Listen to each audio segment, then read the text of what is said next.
boa tarde a todos que nos assistem. É com prazer que damos início a mais um Lead Live do Lead, Grupo de Líderes Empresariais. Estamos ao vivo aqui pelo nosso canal web da RCE e também pelo Lead Digital.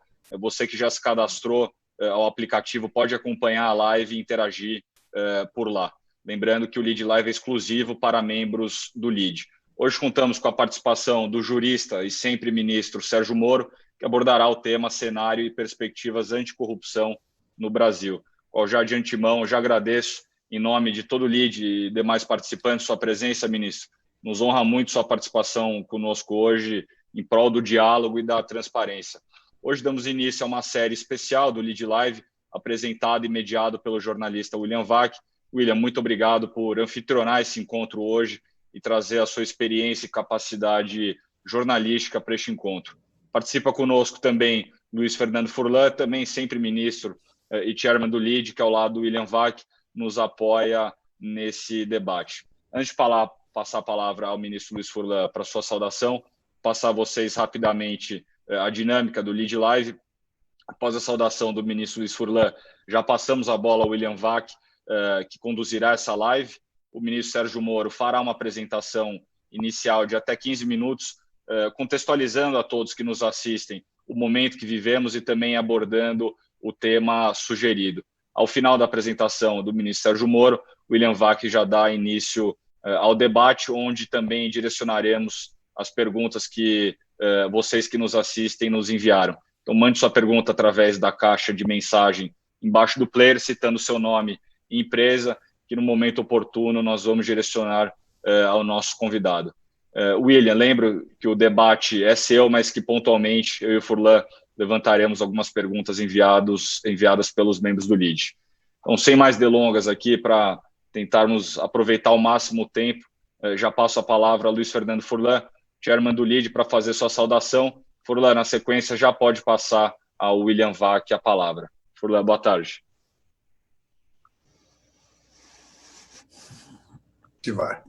Boa tarde a todos.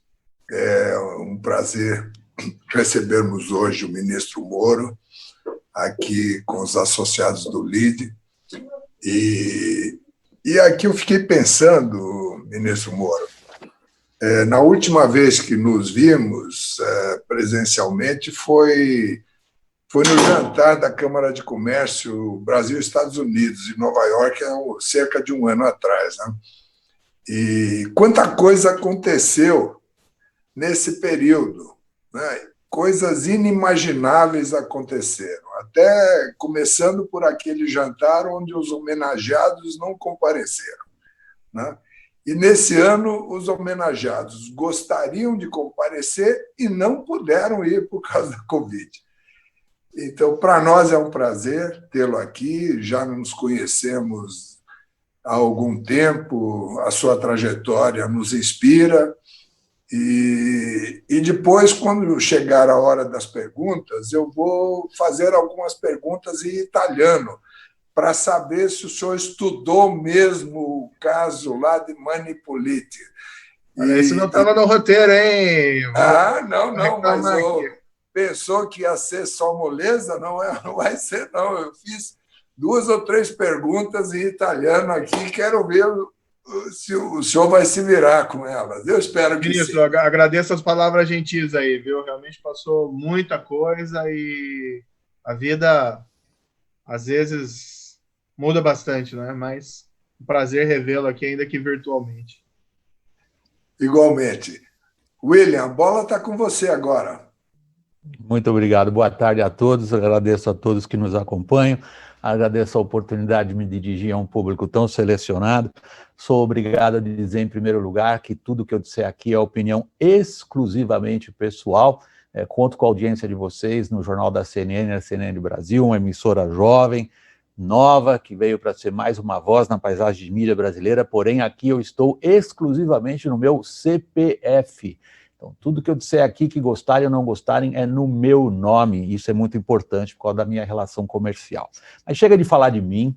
É impossível entender a situação atual, política, econômica e o momento pelo qual atravessamos hoje, sem a gente pensar no que foi o fenômeno. Eu estou falando fenômeno porque, de fato, é um fenômeno inédito na política e na sociedade brasileira da Lava Jato, e a Lava Jato, sem o nome de Sérgio Moro, é impossível de ser entendida também. Então, uma oportunidade extraordinária, a nossa atmosfera política das mais turbulentas, das mais difíceis de serem compreendidas, portanto, a previsibilidade é difícil, e acho que talvez essa conversa sirva para todos nós, começando por mim mesmo, a partir do Sérgio Moro, de entender o que está acontecendo e possivelmente o que vai acontecer.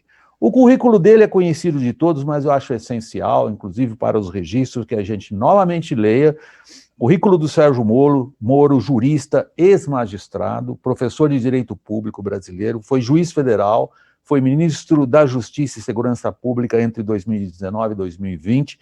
O Sérgio Moro é formado em Direito pela Universidade Estadual de Maringá, possui mestrado e doutorado na Universidade Federal do Paraná, e a especialização dele é em crimes financeiros. Uma nota pessoal em relação ao Sérgio Moro: eu não o consigo tratar de você. Vocês podem imaginar isso? Por exemplo, Furlan, que eu conheço há tanto tempo e é tão, digamos, da geração que eu sou, eu trato de você. O Sérgio Moro eu não consigo. Eu lembro da figura dele como juiz, né, um juiz austero. Eu detestaria ser interrogado por ele, ele tem uma habilidade de interrogatório assustadora. E como ministro, eu fiz uma longa entrevista com o então ministro Sérgio Moro. Não o consigo tratar de você. Então, senhor Sérgio Moro, eu lhe passo a palavra, 15 minutos para a sua apresentação e voltamos para as perguntas. Boa tarde, muito obrigado pela presença. Obrigado, William. Eu queria inicialmente cumprimentar todos, né, o ministro Furlan, o João Dória, o pessoal da LIDE que está acompanhando, né, a Cássia que fez esse gentil convite. Para mim é um prazer, uma honra estar aqui presente. Essa pandemia é terrível, mas alguns efeitos colaterais, claro que não compensam a tragédia, mas positivos, é essa facilitação de realizar encontros virtuais, algo que nós éramos um pouco refratários. Claro que perde-se um pouco o calor humano, mas é bom, né, sempre poder ter essa possibilidade. E, William, pode me chamar de Moro, o Sérgio, como for, aí não tem por qualquer problema. Só Fernando que não, porque a minha esposa pede exclusividade aí, que ela gosta de me chamar de Fernando. Tem esse detalhe. Mas é complicado mesmo, porque fui juiz, né? Daí o pessoal me apresenta, às vezes, ex-juiz, aí ex-ministro. Pensa, puxa, eu sou tudo ex agora, né? Então é um pouco dramático aí. Mas, enfim, a minha avaliação do momento. O momento é extremamente difícil para o país, para o mundo, né, em geral, mas para o país em particular nós temos essa pandemia, já com 75 mil vítimas, e os números não estão arrefecendo, pelo menos agora no presente momento. Há todo um grau de incerteza em relação a essa doença. Hoje, uma notícia alvissareira de que há uma perspectiva de vacina já para o ano que vem, meados do ano que vem, mas embora seja alvissareira, ainda é longe, né? Nós queríamos isso para mais próximo, claro que é questão da ciência. E nós temos essas consequências econômicas também num terreno de incerteza. Qual vai ser o grau de queda da nossa economia, qual vai ser o ritmo da recuperação, e isso nós temos ainda um problema prévio, porque nós estávamos em recuperação a economia brasileira aí tem, eu não sou economista, mas evidentemente todos reconhecem que tem sérios problemas estruturais e de produtividade. Nós estamos presos a um ciclo de baixo crescimento há quase 20 anos, 30 anos, desde a redemocratização, com algumas exceções nesse período. Embora seja trágico todo esse quadro, às vezes a dificuldade oferece algumas oportunidades e nós sairíamos melhor dessa crise se aproveitássemos a oportunidade para fazer as reformas necessárias para o país. E, nesse contexto de necessidade de reformas, se fala na reforma tributária, se fala na reforma administrativa, se fala em reformas de produtividade pontuais para determinados setores. E eu ousaria dizer que não podemos deixar de lado, não devemos esquecer também as reformas pertinentes à agenda anticorrupção, me parecem essenciais, né? Talvez essas dificuldades, como elas geram a necessidade, eu diria assim, em tempos normais, há uma certa tendência de acomodação. Nós nos acomodamos e entendemos que sempre temos tempo para resolver nossas dificuldades, e aquela reforma que muito se tem como necessária, por vezes leva anos. Eu vejo, nós podemos citar aí a reforma da Previdência, né? Quanto tempo isso ficou sendo debatido no Congresso sem que fosse aprovada. Foi aprovada ano passado. Nós temos essa reforma administrativa que, se nós formos analisar até detidamente, nós temos medidas da reforma administrativa da época do Fernando Henrique Cardoso, de 98, que não foram até hoje regulamentadas. Quando eu estava no governo, uma das questões que nós vimos como uma dificuldade, eu penso, por exemplo, reforma administrativa, nós temos que ter uma meritocracia, né? E claro que não se trata de vilanizar o servidor público, mas tem que ter um instrumento para, vamos dizer, tirar do corpo do serviço público aquele servidor que não trabalha, que não se dedica, até porque um outro servidor acaba trabalhando por ele. Na administração pública federal, você só consegue tirar alguém do serviço público se a pessoa cometer um crime. Mais ou menos a regra é essa. E ainda assim é difícil, né? Ou se a pessoa simplesmente parar de ir no trabalho. Mas se ela não fazer nada, normalmente não acontece nenhuma consequência. Nós temos uma reforma de 98, ainda do Fernando Henrique, que previa a demissão por insuficiência de desempenho. Até hoje não foi regulamentada. Ou seja, 98. Nós estamos falando, então, de 20 e tantos anos, né? E já estamos falando de uma nova mudança da Constituição, mas sequer aquela nós mexemos adequadamente. Mas, nesse cenário, eu chamaria atenção para o tema que é da minha exposição, que é o tema da corrupção, a agenda anticorrupção. Acho que nós tínhamos um cenário pré-mensalão e pré-operação Lava Jato, que era basicamente, quase como regra, a impunidade da grande corrupção, e algo mudou com o caso mensalão e, em maior nível, com a Operação Lava Jato.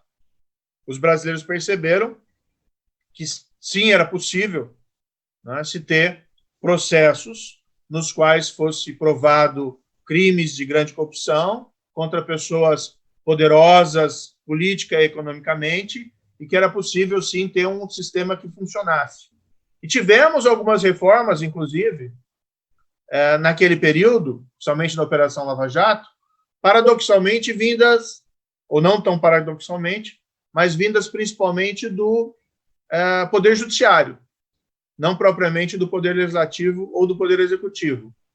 Fora, claro, os processos individuais que geram condenações, e isso tem um efeito simbólico importante, inclusive um efeito preventivo na justiça sendo feita, mas, além disso, teve pelo menos 3 decisões importantes do Supremo Tribunal Federal. Aqui estabeleceu a execução em segunda instância, execução da condenação criminal em segunda instância, isso no início de 2016, uma decisão, um caso capitaneado pelo voto do saudoso ministro Teori Zavascki. Tivemos uma decisão em 2015 que proibia doações corporativas, doações de corporações para campanhas eleitorais, também, de certa maneira, influenciado pela Lava Jato, porque esse mecanismo foi utilizado pontualmente como veículo também de pagamentos de suborno, além do que, né, não existe um mal em si nessas doações, mas esse tipo de doação, se não houver limites muito estreitos, na minha opinião, acabam favorecendo oportunidades para relações não muito republicanas entre o setor privado e o setor público. E, por outro lado, tivemos uma restrição, aí um pouco mais recente, foi em 2018, uma decisão na qual se restringiu o foro privilegiado. Ainda nós temos esse instituto, que muitos consideram uma fonte de impunidade, mas houve pelo menos uma restrição. Havia uma expectativa, e foi esse o motivo que eu fui para o governo.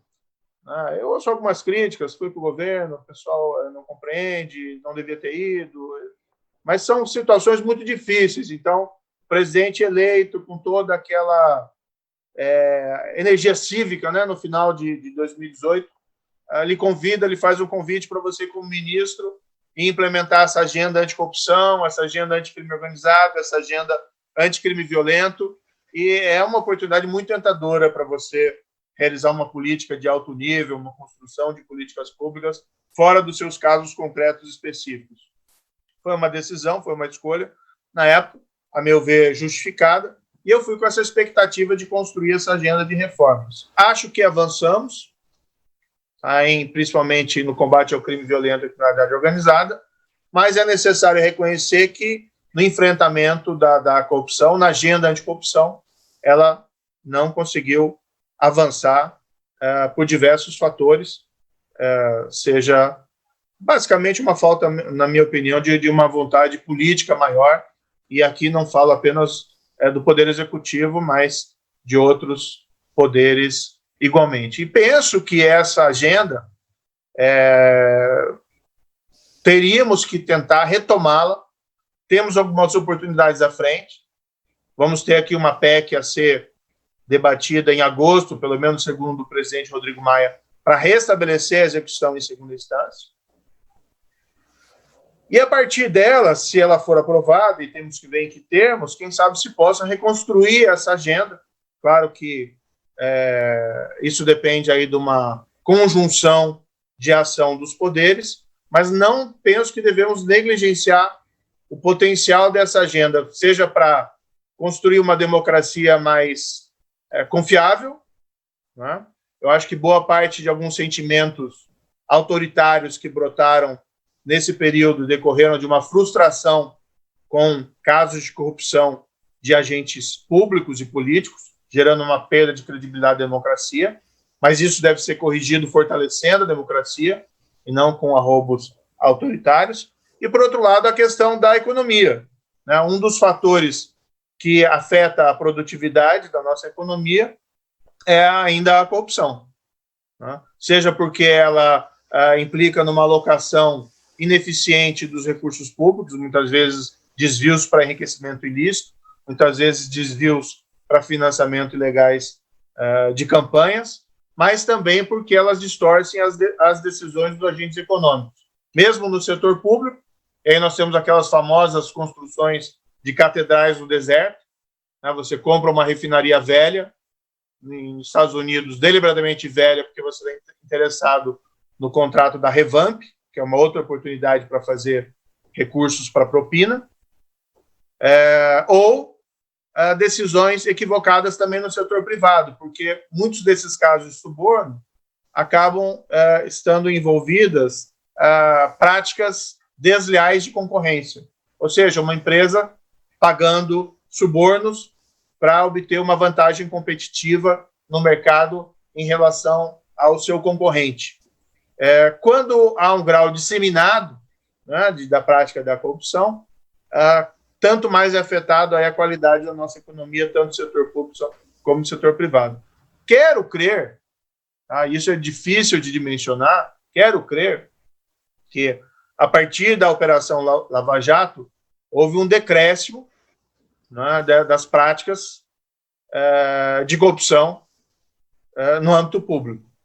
Tá? É muito difícil fazer esse tipo de afirmação, porque isso é uma cifra negra, não é possível dimensionar. Mas para que nós tenhamos realmente um ciclo virtuoso, nós temos que ir aprovando reformas e melhorando o nosso sistema. Isso envolve reformas que não só do cunho da justiça criminal, que tornem ela mais efetiva, que tornem a punição mais certa para esses casos, mas igualmente também que aumentem transparência, publicidade, trabalhem com os processos licitatórios para diminuir oportunidades para a prática desses crimes. E eu acho que um ponto importante que nós temos que considerar, né, é maior proteção, igualmente, dos nossos órgãos de controle, dos órgãos de Estado encarregados do combate à corrupção em relação a interferências políticas. Acho que, por exemplo, se pensar em mandato para diretor da Polícia Federal, se pensar em mandato para diretor da Polícia Civil nos estados, ou para os cargos exercidos por delegados que atuem em processos envolvendo crimes contra a administração pública, e, igualmente, no âmbito do Ministério Público Federal. Aquele instrumento que se tinha, embora informal, da lista tríplice, embora ele comporte eventuais críticas, se diz lá, é um instrumento corporativo, mas, de certa forma, ele gerava alguns, vamos dizer, constrangimentos que favoreciam a independência, uma atuação independente por parte do procurador-geral. Não estou fazendo nenhuma crítica concreta aqui específica, mas me parece possível afirmar que a existência de listas tríplices favorecem aí a independência. Nos estados isso está constitucionalizado. O procurador-geral do Ministério Público Estadual é escolhido dentro de uma lista tríplice.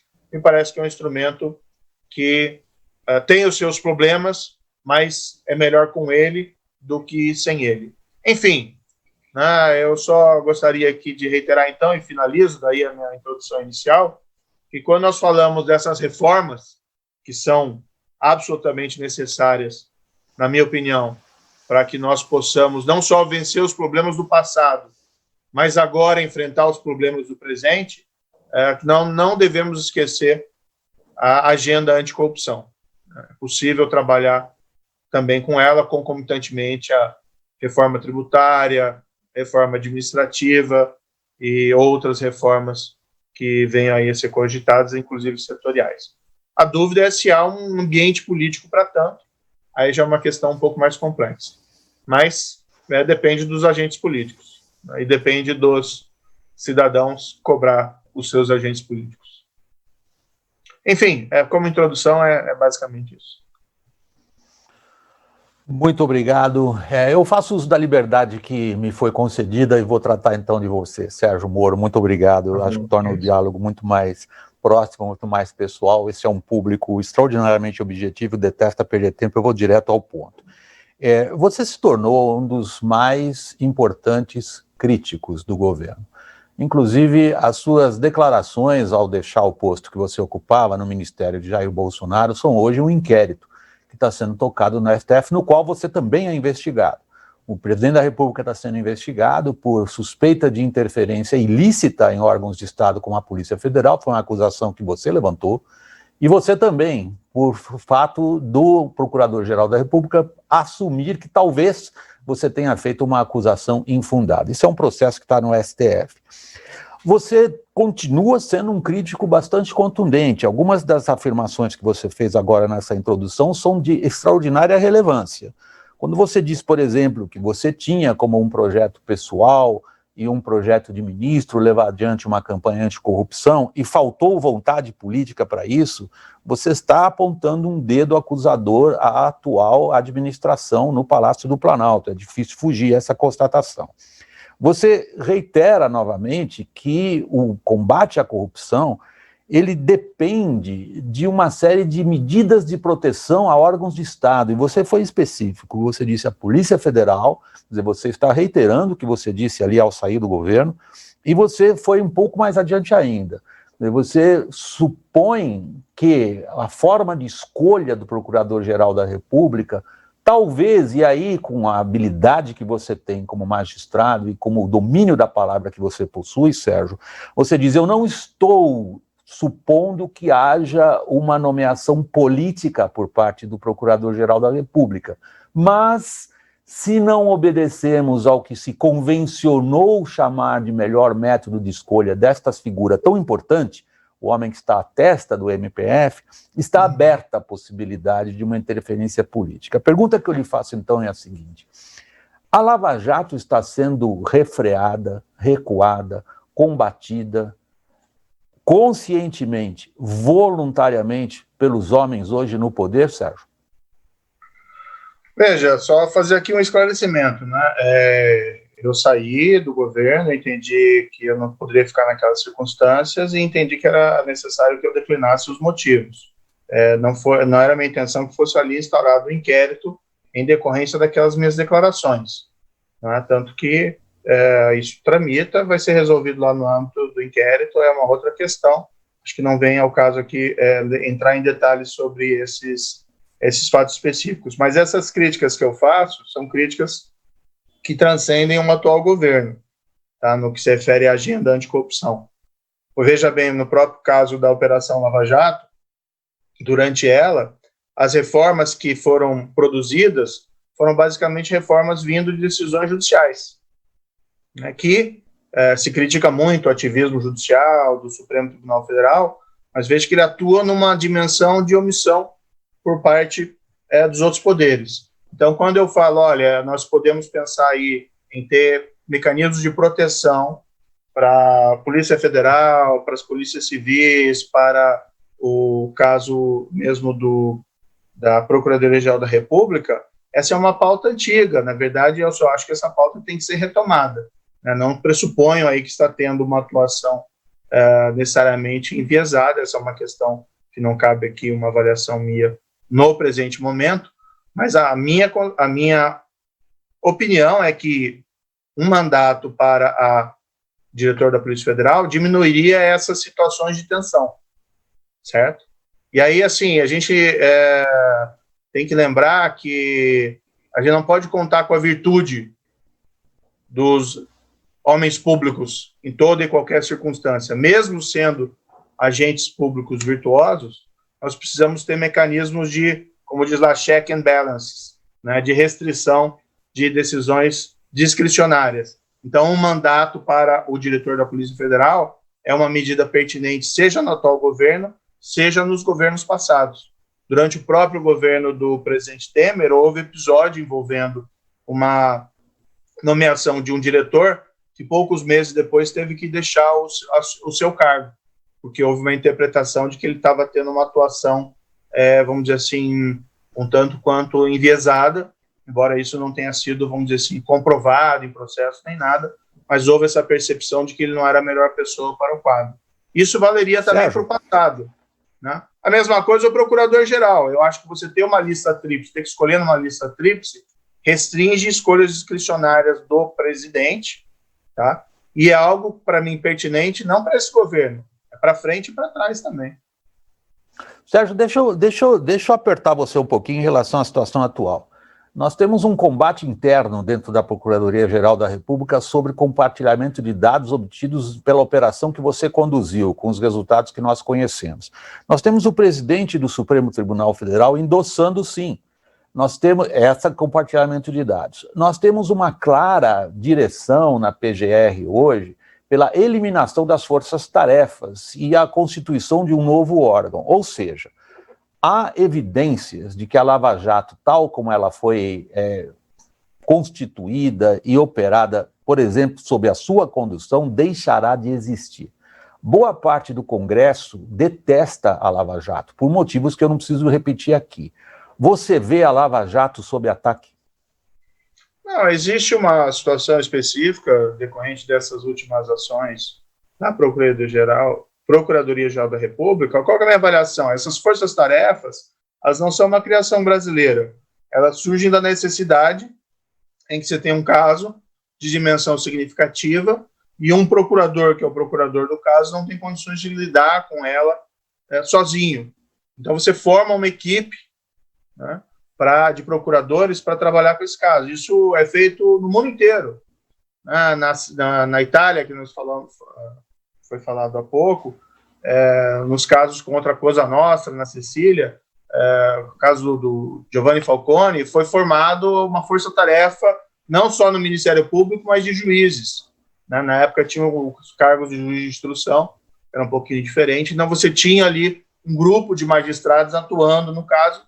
Por que isso é positivo? Porque a memória do caso também não fica só com uma pessoa, fica com outras que compartilham, a pressão diminui porque não fica só em cima de uma determinada pessoa e eles conseguem eventualmente dar conta da dimensão do caso. Foi feita a mesma coisa na Operação Mãos Limpas, em Milão, daí, ali na Itália, de você criar um pool de procuradores da República para atuar no caso. E isso foi feito no Brasil no passado e feito agora igualmente. Eu acho que é um modelo exitoso, né? Não há necessidade, a meu ver, de combater esse modelo. O que eu espero, particularmente, é que se encontre alguma espécie de solução harmônica. Pode-se haver uma direção central dentro da Procuradoria-Geral da República, tem que se analisar qual que vai ser o formato exatamente, que não é uma questão simplesmente de preto e branco, sim ou não, tem que se ver exatamente como isso vai funcionar para garantir a independência deste órgão e também mecanismos de controle. Ele pode coordenar a ação das forças-tarefas. Acho muito difícil você ter um corpo diretivo central em Brasília cuidando de processos lá em Curitiba ou no Rio de Janeiro ou em São Paulo centralizado sem você ter um procurador no local, sem você ter uma equipe também no local. Então, assim, não existe, a meu ver, a necessidade de uma oposição entre um modelo e outro, né? E eu penso, né, que o ideal seria aí que um prestígio a esse modelo das forças-tarefas que funcionou tão bem, né? Não vejo os pecados, como se diz aí, tão graves como alguns estão afirmando. Deixa eu fazer uma pergunta nesse ponto, que eu sei que o Furlan e outros também querem, mas eu tenho admiração pela sua, digamos, pela sua postura intelectual. Você tem um treinamento que você o exibe com muita habilidade, onde você separa a pessoa, Sérgio Moro, da questão institucional, que você acabou de fazer mais uma vez. Mas eu vou à pessoa Sérgio Moro, porque você é um símbolo político importante e é difícil entender a política sem você, Sérgio, e sem o que você fez. Pedra e vitrine. Hoje você é vitrine. Hoje você é alvo. Em que medida o seu receio lhe tira o sono de que você receba, por exemplo, ordens de busca e apreensão por conta de se exumar, tirar do fundo do baú delações que atingiriam você eventualmente? Em que medida você acha que o STF, com quem alguns ali você teve uma relação muito difícil, a gente não precisa aqui entrar em todos os detalhes, mas todos nós sabemos do que está se falando, se volta agora, por exemplo, para eventualmente, fazendo uso dessas alegações, arguir a sua suspeição nos julgamentos dos quais você participou com o ex-presidente Lula. Quanto você está preocupado em ser perseguido, Sérgio? Veja, eu, como juiz lá na Operação Lava Jato, eu não era o único juiz, a gente conversa. Mas, enfim, eu fiz o meu trabalho, eu tenho consciência absolutamente tranquila das decisões que eu tomei. Inclusive, todo o trabalho ficou sujeito a um escrutínio imenso na época, né? Se alguém quer investigar alguma coisa, eu não tenho preocupação nenhuma em relação a isso. Para mim, no entanto, me surpreende muito que possa ser um foco de preocupação e de investigação a atuação da força-tarefa, né? O que a gente viu no mundo inteiro, no Brasil, no mundo inteiro depois, eram elogios, né, aos avanços do Brasil nessa área anticorrupção, com esses processos. Inclusive, houve até uma espécie de exportação da Lava Jato, né, principalmente aqui na região da América Latina. Ontem mesmo eu acabei dando uma entrevista a um jornal do Peru, o jornal El Comércio, para falar sobre a Lava Jato lá peruana, que também tem tido resultados expressivos. Então, assim, olha, enfim, eu particularmente estou com a consciência tranquila em relação às ações que eu fiz. Me surpreende se agora, né, nós vamos virar eventualmente alvo por alguma questão aí misteriosa, né? Mas eu espero que as pessoas coloquem a cabeça no lugar e cada um possa tocar os seus projetos, as suas agendas, porque essa agenda anticorrupção é extremamente importante para o país.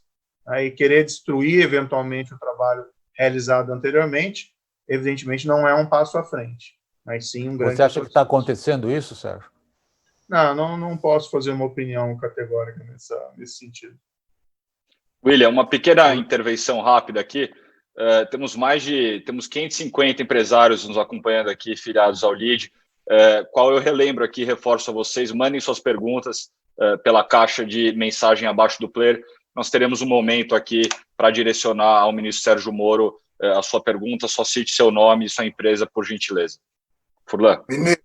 Ministro, tem uma pergunta que me intriga há muito tempo já.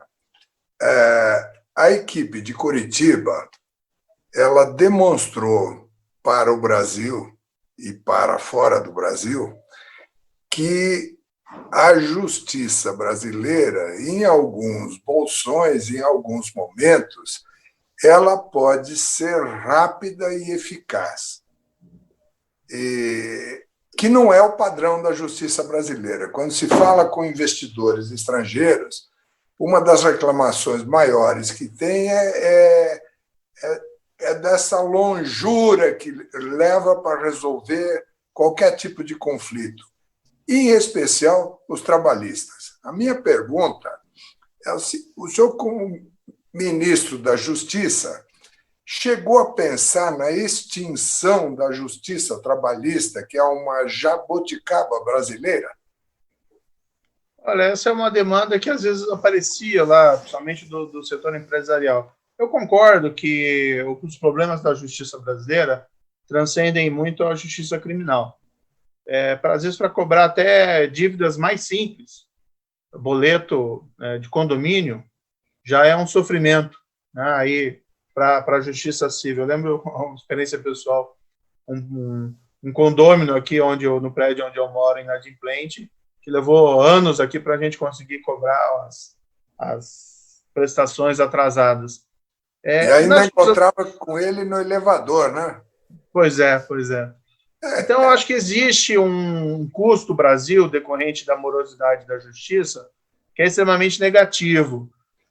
Então, não dá para dizer assim, a culpa é da justiça criminal, a culpa é da justiça trabalhista. Eu acho que nós temos uma ineficiência crônica no nosso sistema de justiça, que ele é muito caro, inclusive, né? E não funciona bem. Se for comparar com outros países, muitas vezes ele é até maior do que outros países que têm sistemas até mais eficientes. Da justiça do trabalho, ainda que se fosse suprimida, você precisa de alguém para decidir o conflito entre o trabalhador e o empregador. Então, não se resolve o problema desse conflito simplesmente suprimindo o órgão judicial responsável. O que nós precisaríamos fazer é desenvolver uma cultura ou mecanismos para que não fosse a justiça talvez tão provocada, né, tão abarrotada desses casos, que pudesse haver uma confiança maior e credibilidade na firmeza dos contratos e na estabilidade das relações, de toda a natureza, seja cíveis ou comerciais, mas também trabalhistas. E quando houver esses litígios, uma cultura de composição fora dos processos. Eu acho que isso é extremamente importante. A justiça é muito cara, né?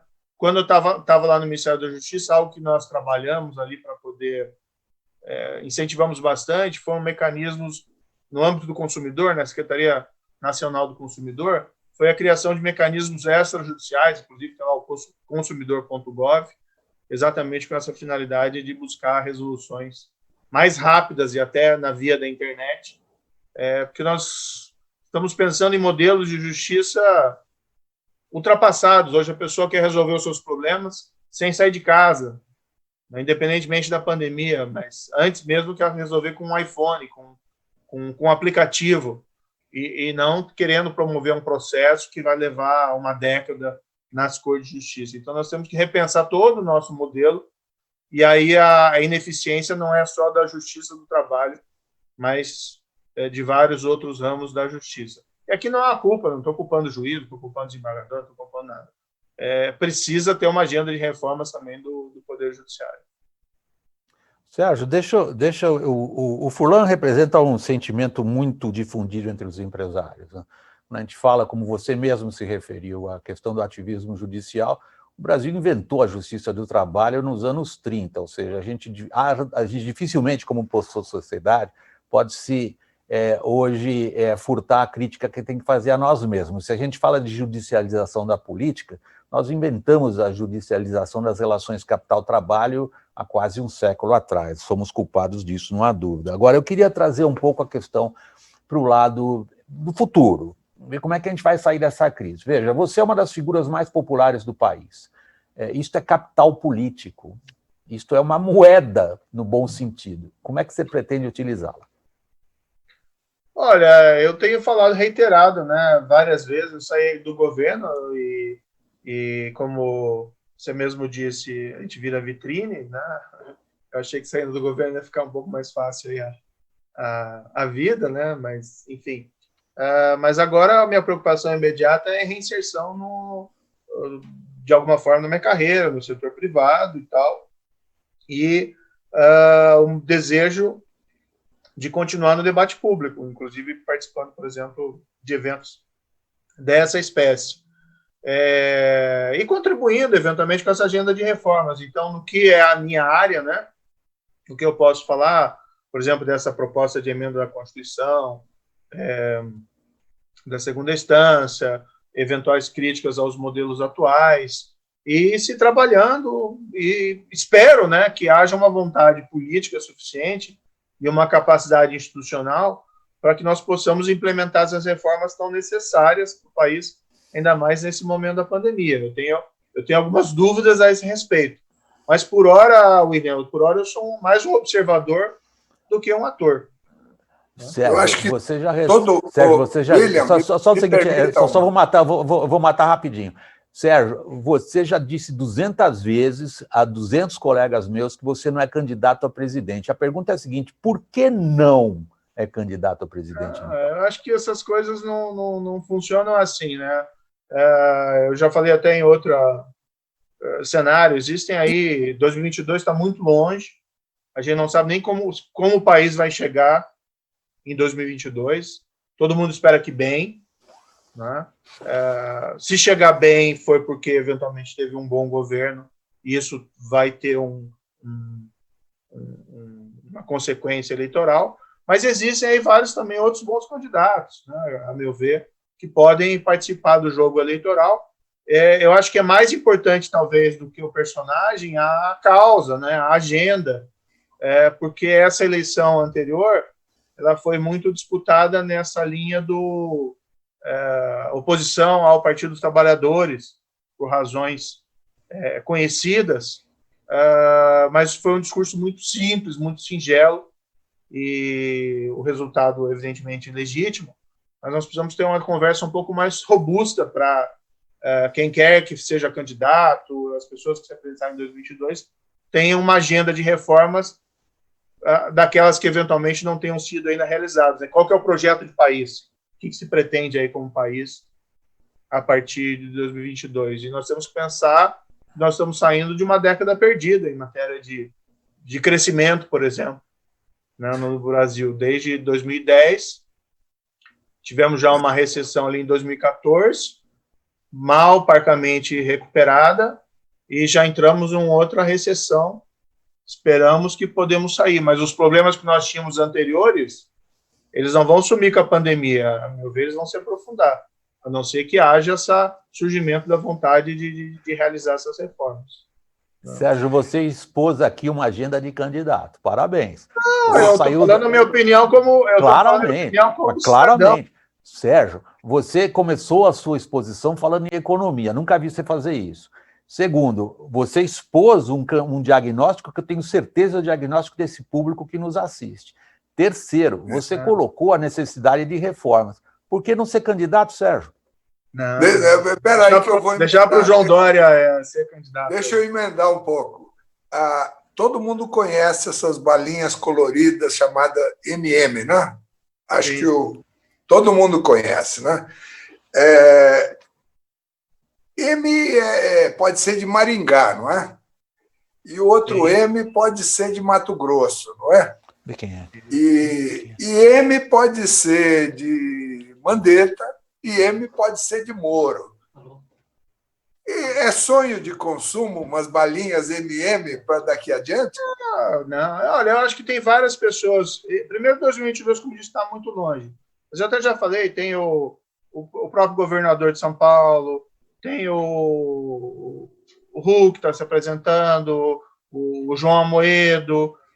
Eu acho que é importante que se tenha o Mandetta, né? Eu acho que o Mandetta, eu não conheci ele tão bem, o Mandetta, mas eu acho que o papel que ele teve durante a crise sanitária, em que ele assumiu uma posição de princípio, firme, pela ciência, em contraposição à irracionalidade, destacou, né? Acho que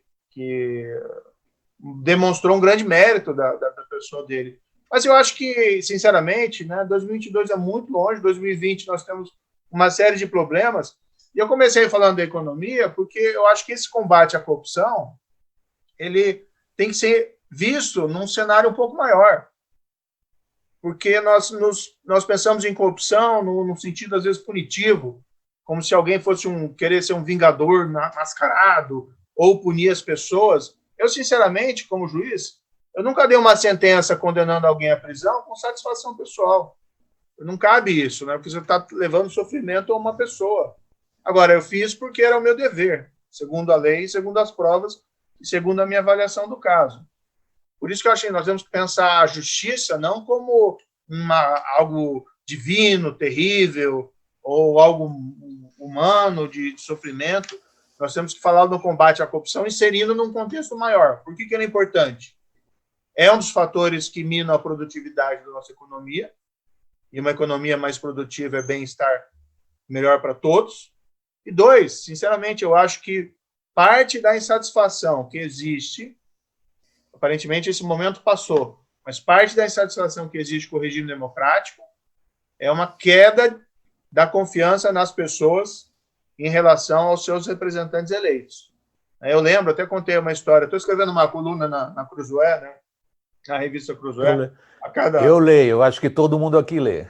A cada 15 dias. E eu lembro de um episódio que coloquei na coluna, sendo um pouquinho repetitivo, mas durante a Lava Jato, uma manifestação de apoio popular na frente do prédio da Justiça Federal, eu fui olhar na janela e tinha lá uma faixa, intervenção militar constitucional já, né? Isso eu acho que foi em 2016. E, assim, isso gerou para mim um certo constrangimento, porque, né, eu sou um democrata. E eu mandei um papelzinho, né, escrito ali com uma faixa, pedindo para tirarem a faixa, para não ser identificado a Lava Jato como uma espécie de movimento autoritário. Para minha satisfação, tiraram. Mas se vê que esse sentimento cresceu, né? Embora nós temos visto nas últimas semanas um arrefecimento, e quando se tem a pesquisa, as pesquisas apontam um crescente apoio à democracia, é preocupante ver esse vicejamento do autoritarismo em algumas pessoas, e às vezes o associando até à questão do combate à corrupção. Talvez porque essa falta, né, de crença no potencial da democracia, na legitimidade do sistema, quando se tem um quadro de corrupção disseminado. Então, eu acho que combater a corrupção, no fundo, é algo que fortalece a democracia. Nós podemos ter divergências, nós temos que ser tolerantes com as ideias alheias, mas nós precisamos ter uma política mais íntegra. Isso é importante para as pessoas. Sérgio, você acha que o Congresso está caminhando na trilha correta nas propostas que ali estão sendo examinadas de combate às fake news, por exemplo? Não sou especialista na área. O que eu vi desse projeto talvez fosse mais prudente, né? E sem querer aqui fazer uma avaliação definitiva, talvez fosse mais prudente pensar em suprimir nas redes sociais esses mecanismos artificiais, né, de impulsionamento ou de reprodução, robôs, né? Talvez sem tanta referência aí a um controle de conteúdo. Porque, olha, eu fui vítima sofri muito e ainda estou sofrendo da questão de notícias falsas, né? E, claro, que às vezes existe Sérgio, alguma... Você está sendo diplomático, Sérgio. Você é um dos alvos preferenciais do gabinete do ódio. Então, o que eu acho, né? Às vezes tem essa discussão, o que é notícia falsa, o que é verdadeira. Tem algumas que se vê que são um total absurdo, que não tem nenhuma margem para qualquer espécie de discussão. O difícil é que alguém vai ter que fazer essa avaliação. E difícil é determinar quem seria. mas pensando em otimizar, eu acho que deveria ser, tem aquele, o pessoal fala num princípio, né, um post, uma pessoa, né, ter alguma coisa menos artificial nas redes e coibir pontualmente, mas aí tem que ser nos casos concretos, essas redes específicas, né, rede de massa para distribuição de mentiras, pelos mecanismos tradicionais, talvez seja suficiente.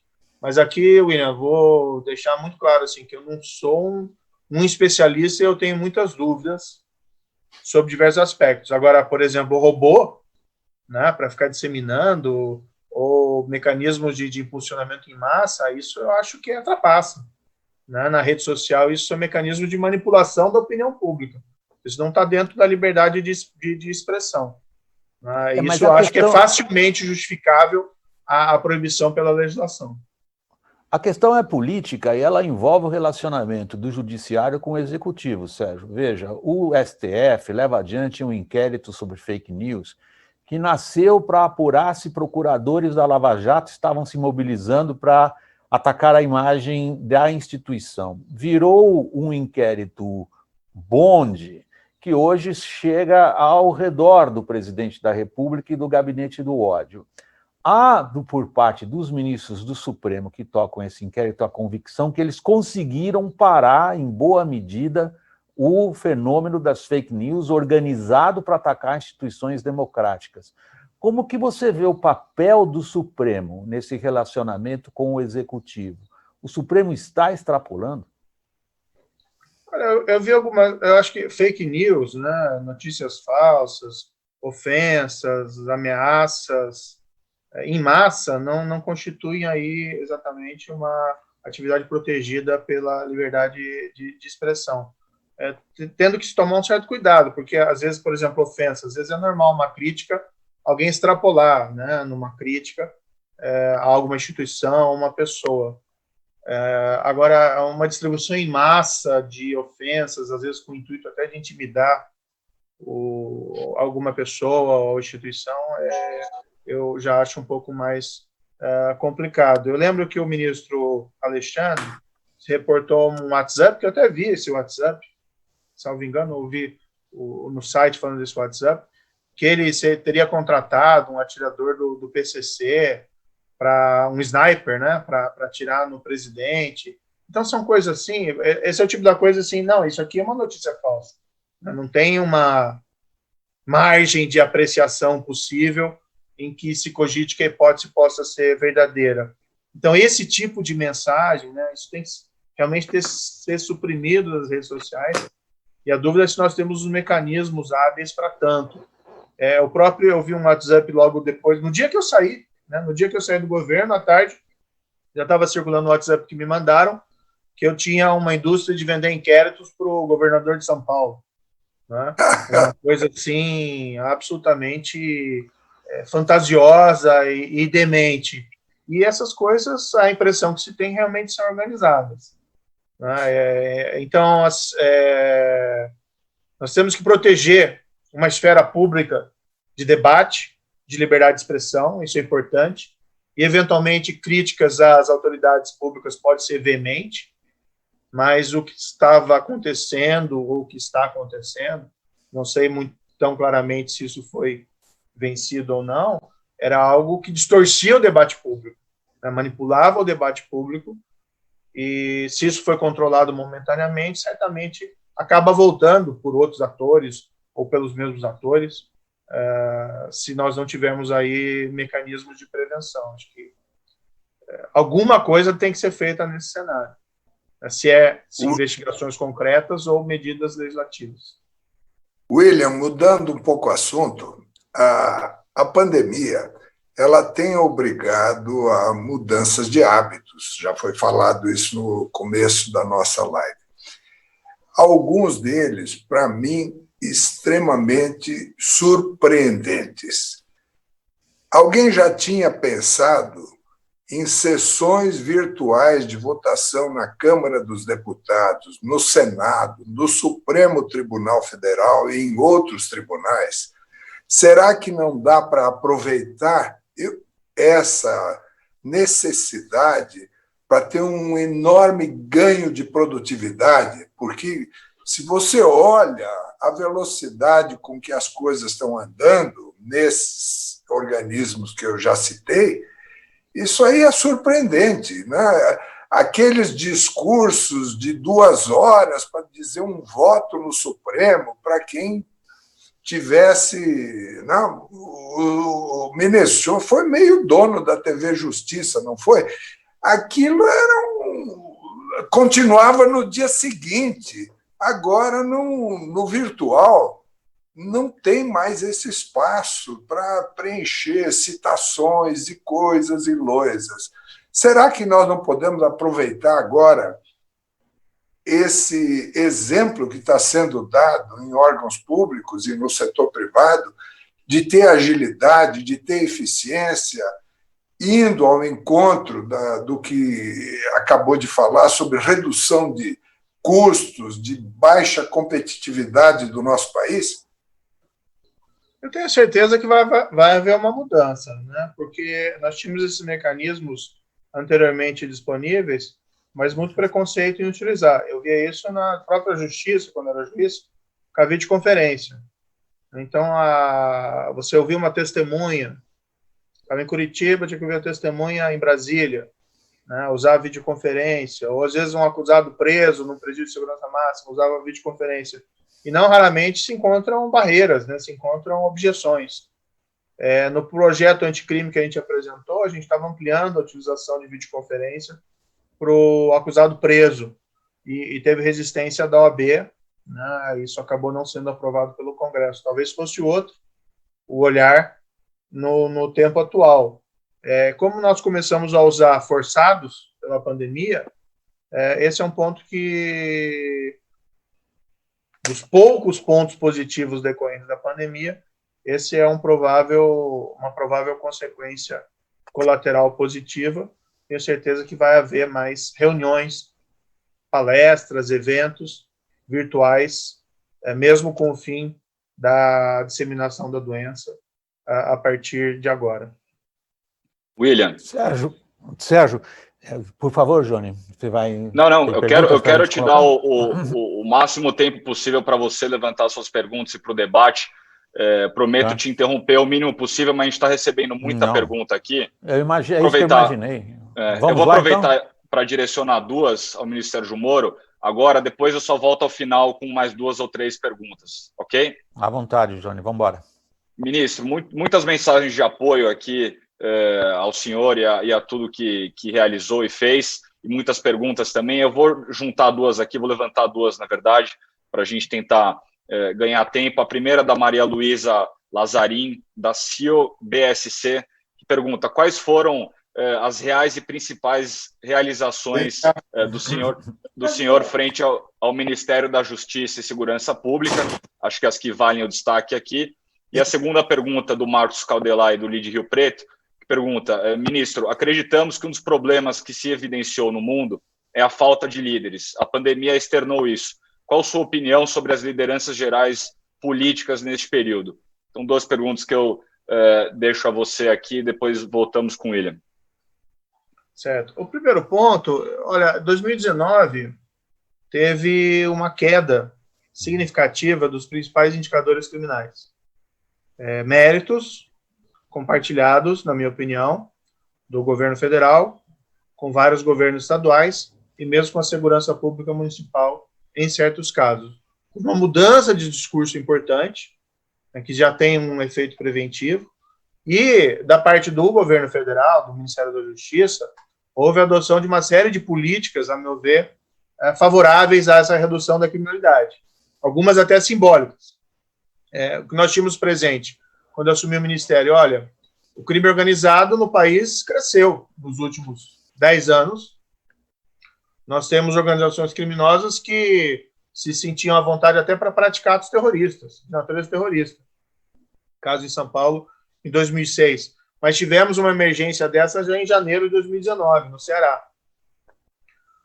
Acho que nunca se atuou tão fortemente contra o crime organizado, né? 2 dos cartões de entrada foi debelar a crise de segurança no Ceará, mérito também do Estado, evidentemente, do Ceará, mas enviamos Força Nacional, Força de Intervenção Penitenciária, Polícia Federal concentrada, saturação de Polícia Rodoviária Federal, transferimos as lideranças criminosas daquele movimento para presídios federais de imediato.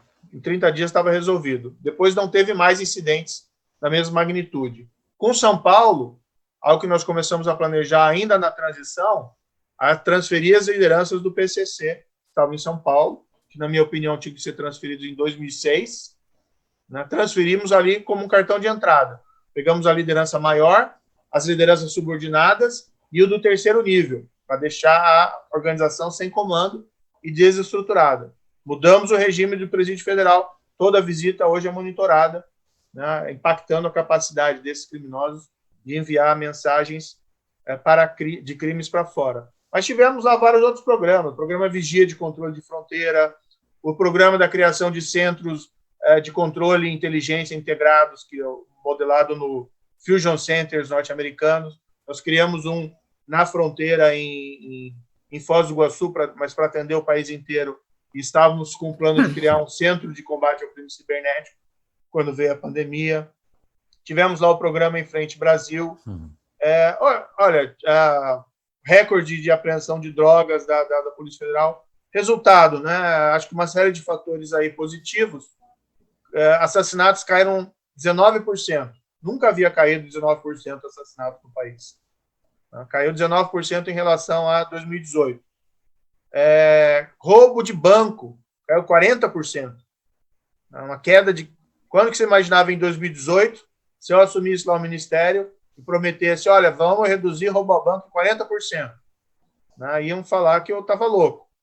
Claro, mais uma vez, mérito compartilhado do governo federal com os governos estaduais. Mas o fato, o dado objetivo está presente. Roubo de carga caiu significativamente também, lembros percentuais aqui não tem. Então, assim, essas ações executivas de combate à criminalidade, eu acho que foram o principal ali no Ministério. Na parte legislativa, nós apresentamos em fevereiro o projeto de lei anticrime, tá? Com medidas muito importantes. Aprovado, foram inseridas algumas medidas lá que, sinceramente, acho que prejudicam em parte, mas também medidas que foram ali aprovadas são positivas. Por exemplo, execução imediata do veredito do Tribunal do Júri. O Tribunal do Júri julga assassinatos no Brasil, basicamente. Então, aqui nós estamos falando em execução em segunda instância. Execução da sentença em primeira instância. Tem um potencial grande para que nós possamos ter menos impunidade em relação a esse tipo de crime. Aprovamos no projeto anticrime, e mesmo antes uma alteração na lei de antidrogas, do confisco alargado de patrimônio do criminoso profissional. É isso que nós temos na Europa e nos Estados Unidos há um bom tempo, em alguns países há mais de 10 anos. No Brasil nós não tínhamos. Qual que é a ideia?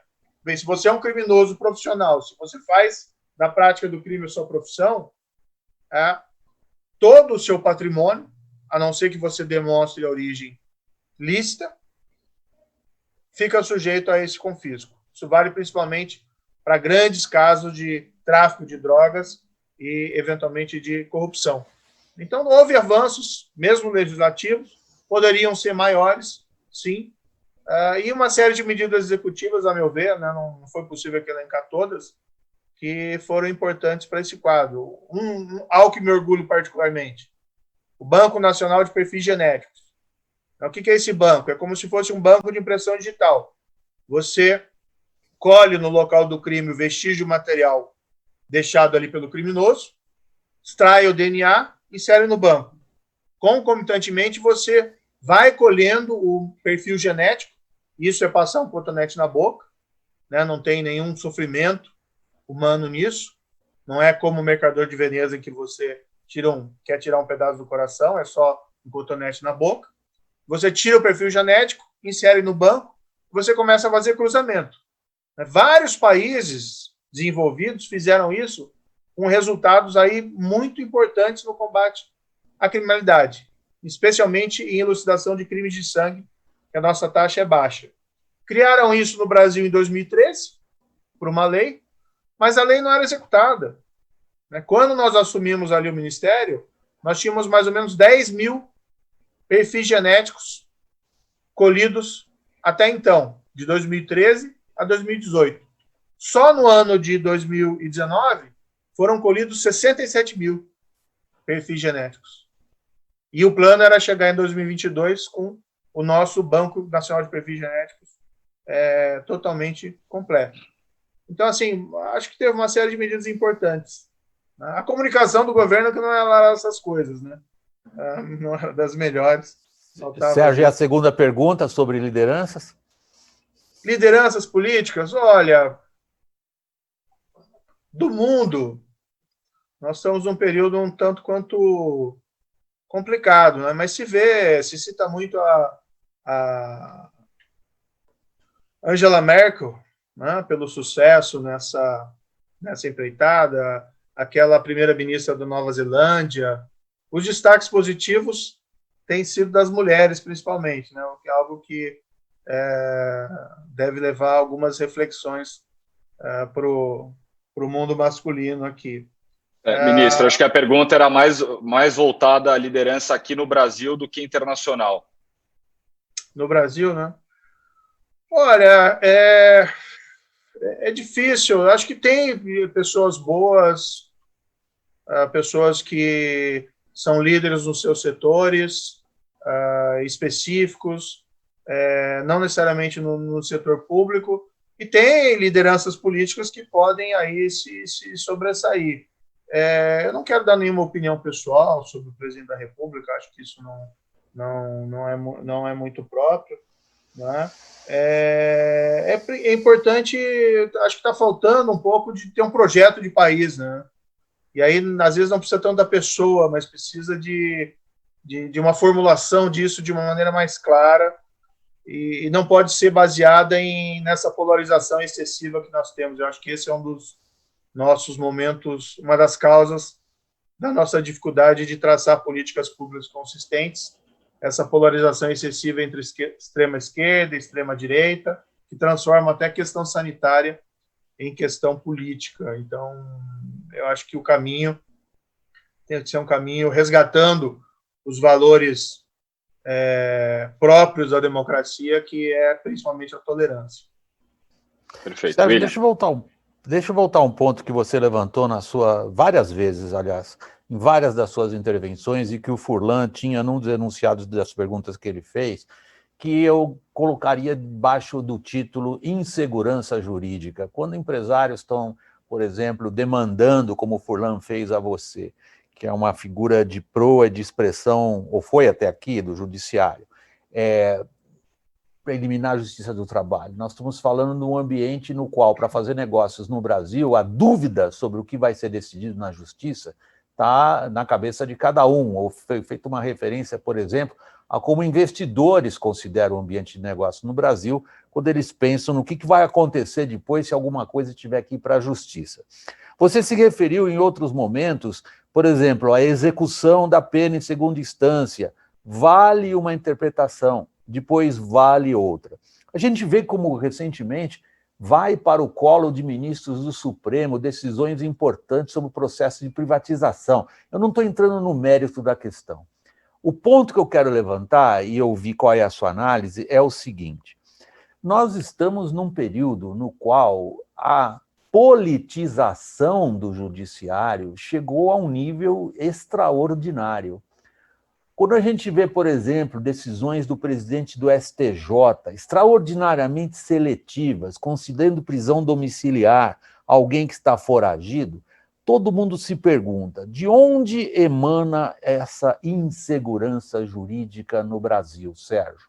Na sua opinião, você que integrou essa instituição até agora, começa lá em cima, já no STF? William, um adendo que está me ocorrendo. Eu sempre me incomodei com a avaliação do Banco Mundial com o título Doing Business. Então, o Doing Business em Brasil, que você já deve ter lido muitas vezes, eu fui olhar quais seriam as 5 principais razões para que o Brasil, a cada ano, fosse desclassificado, indo lá para a rabeira. Uma delas é a demora na justiça. A outra, que eu acho que foi razoavelmente sanada, é o tempo que levava para abrir um negócio, que eles pegavam o município de São Paulo e dava 152 dias. Agora, abre numa semana, mas ainda a questão de solução de conflitos na justiça nos joga numa classificação muito inferior até a países que você nem imagina, né? Colocaria isso em adendo ao que você pôs. Tem um velho ditado que é norte-americano que diz que todo norte-americano tem direito a um dia na corte, né? E aqui no Brasil acho que eles estão exagerando isso aí. Quase o número de ações judiciais é surpreendentemente muito mais alto do que nos Estados Unidos. Eu não tenho aqui de cabeça o número. Mas, enfim, essa cultura de levar tudo ao judiciário, o judiciário ele tem que ter uma postura, na minha opinião, de uma certa autorrestrição em determinados assuntos. Durante a pandemia, por exemplo, nós tivemos casos de ter que enfrentar decisões judiciais que fechavam aeroportos. Claro que se via lá, não, o juiz é bem intencionado, ele quer que impedir a disseminação da doença, do coronavírus. Só que, por exemplo, naquele aeroporto estava chegando brasileiros repatriados. E aí, pela insegurança em saber se o avião estava aberto ou não, o voo acabou não saindo da origem, né? Então, às vezes, assim, o juiz tem que ter presente que, às vezes, ele não tem todas as informações disponíveis que tem lá o agente do executivo. O agente do executivo, às vezes, erra também, evidentemente. Mas ele não pode partir do pressuposto que o agente do executivo é um ignorante, né? Que ele não sabe o que ele está fazendo.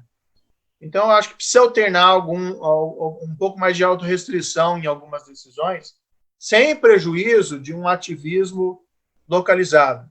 Eu gosto muito de direito constitucional, eu enveredei um pouco para a área do processo penal, mas no direito, por exemplo, norte-americano, tem gente que defende assim, que o judiciário tem que ter uma postura naquilo que eles chamam de controle de constitucionalidade, de autorrestrição em determinados assuntos. Em especial nos Estados Unidos, eles levam isso muito a sério no domínio econômico, e evitar que o judiciário realize controle de decisões dos outros poderes na área econômica, porque é uma área que não é dominada, evidentemente, pelo judiciário, mas que em outras áreas específicas eles podem ter um certo ativismo. Lá eles fazem muito na proteção dos direitos, de alguns direitos individuais, como da liberdade de expressão, né? Então, que seria uma liberdade preferencial, que você tem que preservar. E já no passado eles tiveram um ativismo também muito forte na área da segregação racial, né? Em combater a segregação racial. Então, alternar uma postura de ativismo em determinados setores com certo autorrestrição em outros. Na parte criminal, que nós tivemos um avanço aí significativo com a Operação Lava Jato, né, eu diria assim, ali é uma postura que não é questão de ativismo, não. Né, ali é simplesmente cumprir o manual. Né, e a dificuldade que nós tínhamos no passado é exatamente porque não cumpria o manual, porque não seguia as riscas, né, o exercício clássico da atividade jurisdicional, pelo menos na parte criminal, que é julgar crimes, absolvendo ou condenando. Ali eu acho que não tem nada de ativismo. Às vezes eu falo assim, o ativismo do Lava Jato, não tem ativismo nenhum. Ali é o campo próprio do Poder Judiciário, o exercício da jurisdição criminal. Então, eu acho assim, que há um problema, né, na nossa prática de justiça. Não podemos culpar exclusivamente as cortes, porque os processos só existem porque as partes levam o caso ao juízo, né? Isso tem que ser resolvido, acho que um pouco mais de autorrestrição do juiz em determinados assuntos, uma cultura de mais apego à lei, ao que diz a lei e ao que diz ao contrato, né? Às vezes realmente parece que é uma terra de ninguém. Mas vi também algumas decisões sendo criticadas recentemente do Supremo Tribunal Federal, que representariam um ativismo excessivo, em relação às quais eu não concordo. Por exemplo, foi criticado muito o Supremo porque ele teria tirado do governo federal a possibilidade de gestão da pandemia. atribuindo aí poderes aos estados e municípios. Mas, na verdade, essa decisão foi tomada, para mim, eu estava até no governo nessa época, exatamente porque o governo federal não tomou a frente. Se ele tivesse tomado a frente e apresentado uma política geral coordenada por enfrentamento da pandemia, eu tenho certeza que a decisão do Supremo Tribunal Federal seria outra, no sentido de que os estados têm a sua autonomia, mas eles têm que coordenar as ações juntos com a União Federal. Mas a União Federal não fez a sua parte. Aí fica mais difícil. Esse é um caso, por exemplo, que o Supremo, a meu ver, é injustamente acusado de ativismo. Sérgio, não é à toa que você citou aí o direito constitucional, objeto do seu interesse, e você colocou uma moldura de referência, que é a questão americana. Não foi à toa que você fez isso, porque o que está, e a minha leitura da sua afirmação é a seguinte: a nossa Suprema Corte é tudo menos uma Suprema Corte constitucional. O Supremo deixou de ser uma corte constitucional. Ele investiga, ele julga e ele interfere diretamente no processo político. Você acha que é irreversível a politização do Supremo, Sérgio? O ideal, eu acho que mais é menos desse assunto, entendeu? A Suprema Corte americana é muito prestigiada, julga aí 100 casos por ano.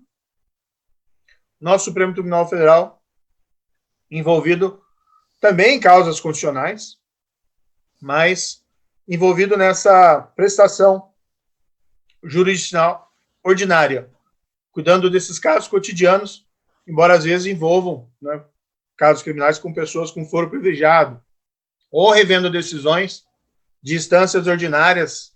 Nenhum do país do mundo, em geral, é assim. Normalmente a justiça se faz na primeira e segunda instância.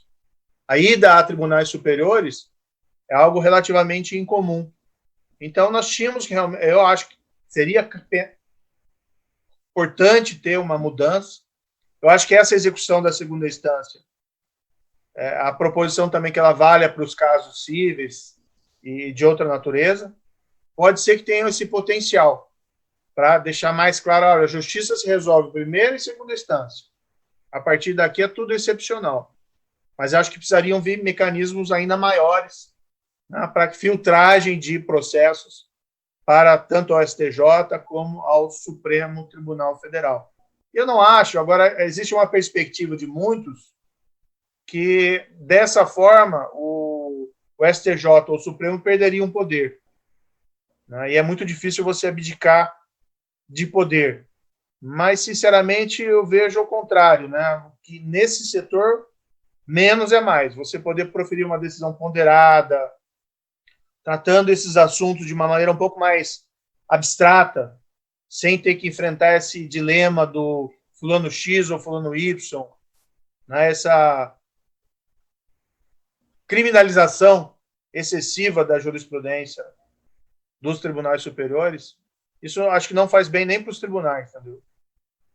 Isso era melhor que fosse resolvido nas instâncias ordinárias. Não tem por que toda causa criminal, só porque envolve uma pessoa importante ou uma pessoa relevante num determinado momento, ter que ir até o STJ, ter que ir até o STF. Né? Às vezes falo brincando do caso do Lula, ele precisava ter um STF quase para ele, tanto processo que ele levou lá tanto recurso que leva no Supremo Tribunal Federal. Olha, eu tive uma experiência com a Common Law britânica. Um cliente nosso não pagou 3 navios de frangos em 1982. E a sede dele era em Londres, embora ele fosse jordaniano e o embarque era para o Iraque. Vê que rolo. Uhum. Pois eu acompanhei o advogado, 2 advogados. O Common Law tem o solicitor e tem o barrister. Né? Tem um que redige e o outro que defende na frente do juiz. Pois uma sessão que durou 15 minutos, o juiz mandou bloquear os bens da trading. E o nosso advogado foi para o escritório dele, telefonou para o gerente do banco e disse que o juiz fulano de tal acabava de decretar isso e que seguiria um ofício. E não é que funcionou e foi bloqueado a conta naquela hora Eu fiquei imaginando no Brasil, o gerente do banco na outra linha ligaria para olha, tem um cara me ligando aqui que vão bloquear a sua conta, você não quer fazer um cheque com data de ontem e limpar a sua conta? Quer dizer, você está defendendo a common law aqui para nós no Brasil e largamos o direito romano?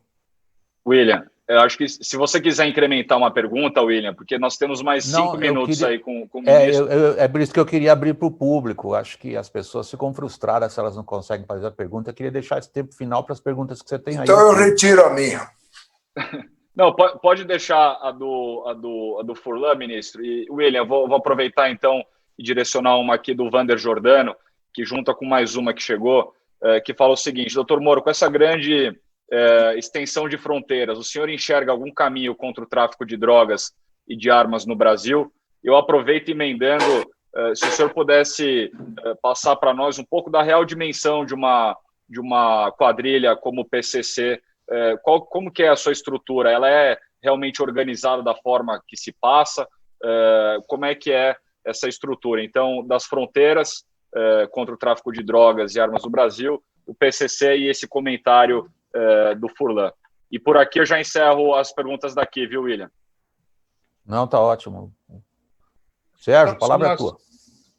Sobre a pergunta do ministro Furlan, se nós aumentássemos a efetividade da justiça de primeira instância e segunda instância, ainda que isso possa gerar algumas decisões erradas, injustas, pontualmente, o ganho de eficiência seria melhor. Porque o que acontece na justiça brasileira é que são tantos e tantos recursos que as pessoas se sentem, a meu ver, propensas a sempre recorrer. E os custos não são grandes em fazer esse tipo de recurso. Então, se nós tivéssemos decisões, e aí vale para a área comercial, civil, mesmo criminal, uma justiça mais focada nas primeiras instâncias, certamente poderiam acontecer situações como essa, em que o juiz, numa audiência breve, decide a questão de uma vez, né? E isso acaba gerando o quê? Previsibilidade, segurança jurídica, e nos outros contratos, né, o comportamento acaba sendo diferente. Então, acho que nós precisamos de um choque, realmente, de eficiência na justiça. Isso ajuda os negócios, é bom para os negócios. Né? A gente não pode... Claro que, eventualmente, maior efetividade envolve alguns riscos também, mas é melhor do que você ter essa situação que nós temos hoje de absoluta incerteza do dia que se sai da justiça com o seu direito contemplado. Você sabe quando você entra, você nunca sabe quando você sai. Isso é muito ruim para a previsibilidade do negócio. A outra questão das fronteiras, nós lançamos um programa chamado Vigia, né? E basicamente esse programa ele envolve a integração entre as forças policiais federais e as forças policiais estaduais, né, e locais, eventualmente com coordenação também com as Forças Armadas, para atuar na fronteira e também com investimentos em recursos tecnológicos. Às vezes é coisa simples, falta de comunicação digital, rádio digital, nas fronteiras, comprometendo muitas vezes a comunicação entre diversas equipes encarregadas lá de realizar vigilâncias. Se você tem um rádio analógico, isso acaba sendo facilmente interceptado por criminosos querendo burlar esse tipo de situação. Nós temos informações sobre esse programa Vigia no site do Ministério da Justiça e Segurança Pública, e ele funcionou muito bem, né? Durante o ano passado, ele foi progressivamente sendo implementado. Hoje ele está quase em todas as fronteiras do Brasil. Agora, é uma ilusão pensar que nós temos um controle, a possibilidade de ter um controle absoluto. Que se vai fazendo reforçando cada vez mais esse controle. Isso resulta num aumento de apreensão de armas e drogas e muitas vezes também a coibição da própria vinda desse material para cá. Outras estratégias também podem ser utilizadas, né? As investigações da Polícia Judiciária normal, aquele nosso centro que nós criamos em Foz do Iguaçu, acho que é positivo. O que é esse centro? Depois do 11 de setembro, teve uma discussão nos Estados Unidos, como é que nós não descobrimos que havia esse atentado? Nós precisamos unir as inteligências, unir as agências da Força de Lei, porque cada uma tinha um fragmento. Esse nosso centro em Foz do Iguaçu, o que ele tem? No mesmo ambiente, você tem Polícia Federal, Polícia Rodoviária Federal, as polícias locais, COAF, Forças Armadas, Receita Federal, todo mundo ali junto para construir, né, estratégias de investigação e de proteção das nossas fronteiras contra crimes transfronteiriços. Então, a possibilidade é de diversas estratégias, é sempre um desafio o controle de fronteiras, seja no Brasil ou no mundo. O PCC, a minha impressão, assim, ele, em 2006, era uma organização principalmente paulista, teve aqueles atentados, eles não foram transferidos para os presídios federais de segurança máxima, já se poderia fazê-lo, tinha pelo menos um já pronto. A meu ver, isso foi um erro estratégico, porque isso manda uma mensagem errada para o mundo do crime.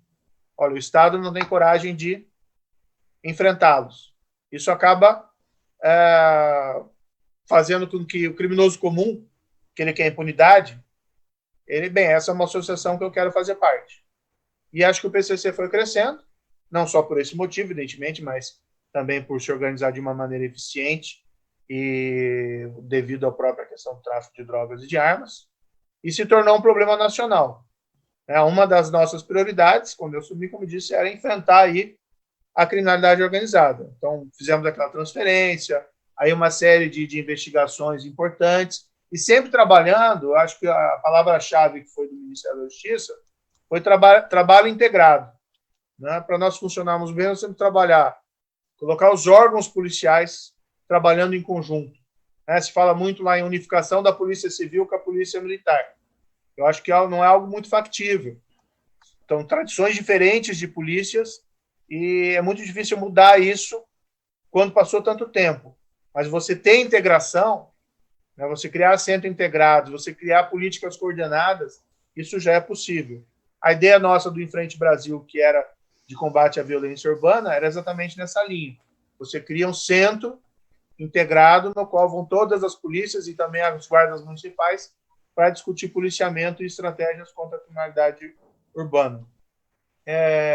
O tamanho do PCC, puxa, eu não sei. Essa é aquela velha cifra negra, né? Não vejo como tão organizado, do ponto de vista hierárquico, como algumas organizações criminosas estrangeiras. Né? Mas talvez eu também tenha uma percepção errada dessas organizações criminosas estrangeiras. Posso, no entanto, dizer que foi feito um combate na forma da lei, como tem que ser, bastante rigoroso no ano passado pelo governo federal. Né? Inclusive, uma das operações últimas que fizemos foi a captura do número 2 do PCC, que era o número 1 solto, né? Que é o tal do Gilberto, acho que Nascimento, vulgo Fuminho, em Moçambique. Encaminhamos uma equipe da Polícia Federal para tirá-lo de lá, inclusive durante a pandemia, porque sabíamos aí que era extremamente importante. O que é importante é você passar, a meu ver também, além de com essas ações efetivas, uma mensagem ao mundo do crime que o Estado está presente.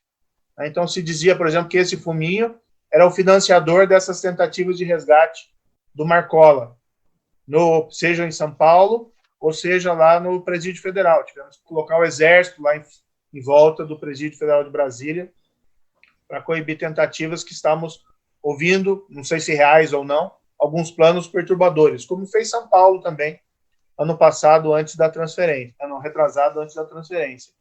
E a polícia focou em identificar o financiador. Quem que é essa pessoa que está financiando? É o principal responsável, principal liderança do PCC solta. Vamos focar em investigá-lo, em identificá-lo, encontrá-lo e prendê-lo. Acho que isso é importante.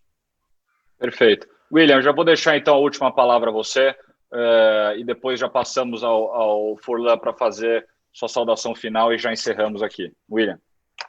A minha última palavra é de agradecimento, muito obrigado, Sérgio, é sempre muito enriquecedor para mim como profissional de comunicação, a possibilidade de ouvi-lo, agradeço especialmente ao público, que é um público selecionado, ao qual eu tenho um carinho todo especial em poder me dirigir, e a oportunidade também aqui de estar presente. Muito obrigado, Sérgio Moro, muito obrigado, Johnny, muito obrigado, Luiz Furlan, nós que sempre aí travamos nossos debates intelectuais, para mim é muito enriquecedor. Boa tarde a todos.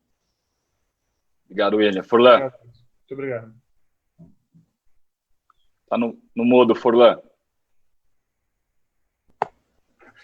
Gostei muito de participar, né? E não lhe chamei nem de excelência, nem de meritíssimo, me controlei por aqui.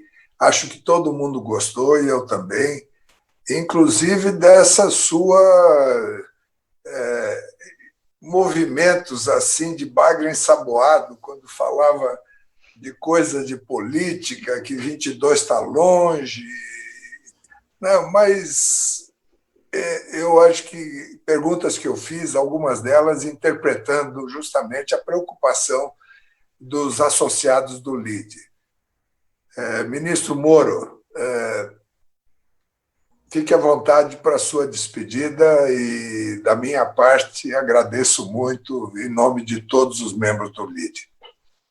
Eu quero agradecer mais uma vez o William, o ministro Furlan, o João Dória Neto, todos os associados do LIDE por essa oportunidade. É sempre importante falar, eu acho, sobre o presente, passado, presente e futuro.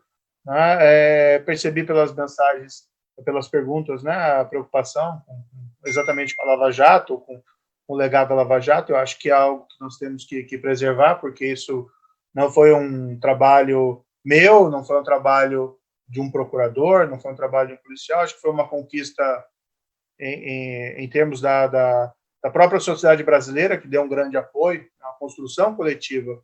Vários juízes, até mesmo do próprio Supremo Tribunal Federal, que deram apoio a ela na época, e ela serve como um ponto de partida para o futuro, né, para a implementação dessa agenda corrupção ainda tão necessária. Mas, assim, eu acho que podem haver reveses no percurso. Já teve alguns reveses no passado, né, algumas revisões de jurisprudência, mas, assim, o caminho está adiante, à frente, e é fácil de nós fazermos as nossas escolhas dentro aí de uma democracia.